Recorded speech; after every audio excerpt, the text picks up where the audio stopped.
Hey, I am John Anthony Pradia. This is FT 111, firearm inspection and troubleshooting. First things first, this is my workbench. Everything is clear. Behind me is my weapon safe. Weapon safe is locked up. All my other weapons are locked up and they're not an area or a concern. Only thing I have on my workbench is a bunch of tools, bench vise, cleaning equipment. I will show you what I will be introducing in this assignment. The Sonoran Desert Institute provided some dummy rounds. As you can see, primer, it has no primer, has no powder or anything.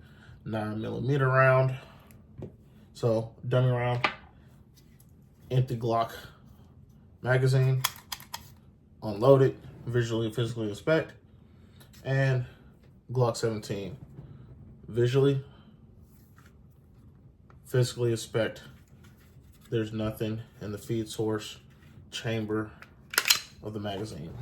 So with that being said, that is it. That's what all I'll be using. First things first, what you kind of want to do is for the function test is always test the safety and the firing mechanism. Glock 17 does not come with a safety. The only sort of safety that it does come with is a trigger safety. Trigger safety is going to be right here. Can be depressed before you can pull the trigger and allowing it to fire. So we can test that part by pulling the trigger without depressing the trigger safety. And as you can see, you do not hear a click and it does not go off. So you can hold that down. It does not. All right. Next up, we're going to see if the actual trigger works. We're going to depress the trigger safety. And now you have more slack in it. Now you can pull it back. Once you pull it back, you are testing if this firearm is able to fire. You hear an audible click. That is the firing pin. That is the fire pin coming forward, and the trigger mechanism releasing the fire pin, so the fire pin is coming forward, and that's with the audible click.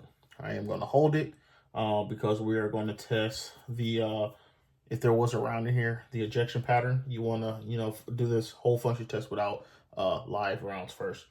So you're going to cock it. Firing pin is going to get a reset. It's going to get cocked. Looks like my Glock is free and clear. It's moving pretty free. There's no obstruction. Slides really nice. Nothing that you can hear with it. And once I let that slide go forward, you heard that you heard the trigger or the fire pin reset. So now finger is still on the trigger. I'm gonna let it go, see if it resets properly, which it does. It does set properly. So now it is ready to fire.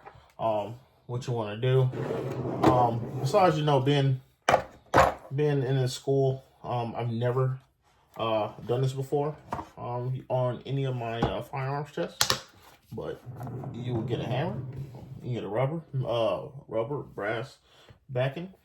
The back, this is a striker fire gun, so there's going to be a striker firing pin inside here. You can tap the back of it, see if the fire pin is being able to be jarred with this firing. Nothing happens. You did not hear that same click as when I pulled the trigger. So you know the trigger safety and all the mechanisms in there that's holding that firing pin together are working. You know that sear is holding everything together and has a hammer seized up and locked. So after that, it goes. Just pull the click again.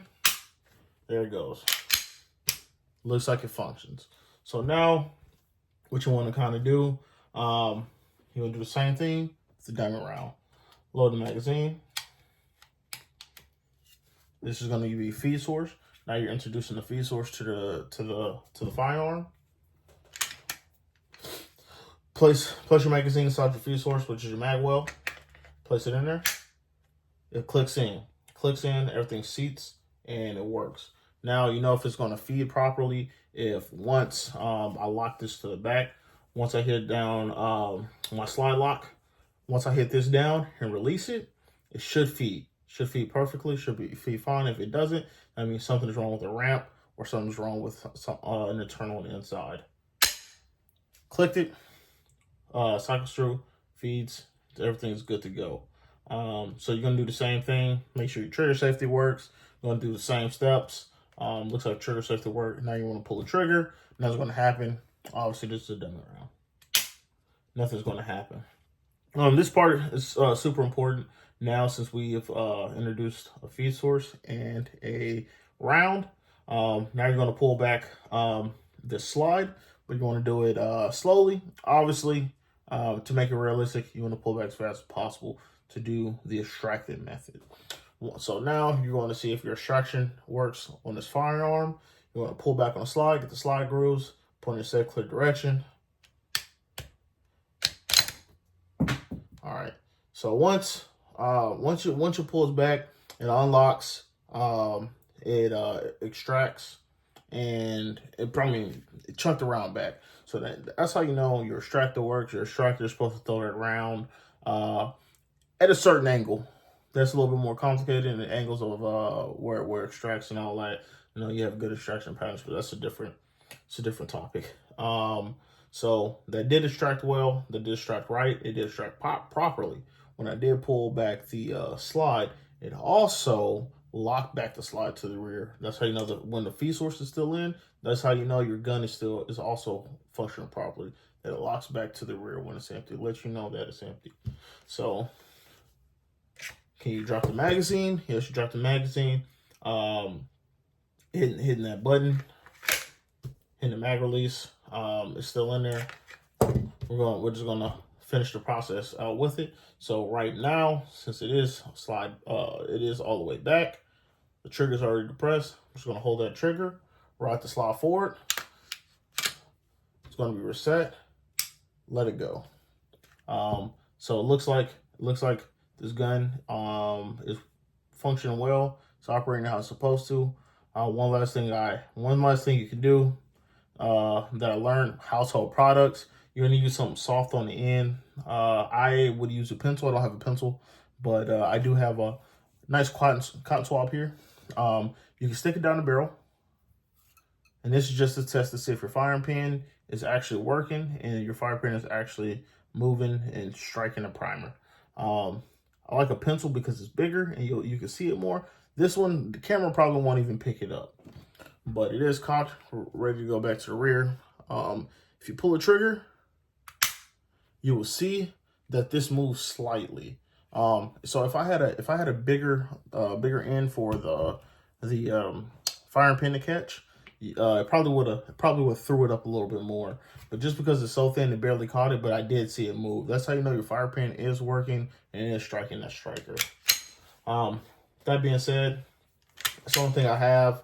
Firearm is clear. And that concludes my week 1 assignment. If there's anything I need to fix, add, or that you'll recommend that I would need to do, please feel free to add those comments. Thank you, Professor. Hope you have a good week.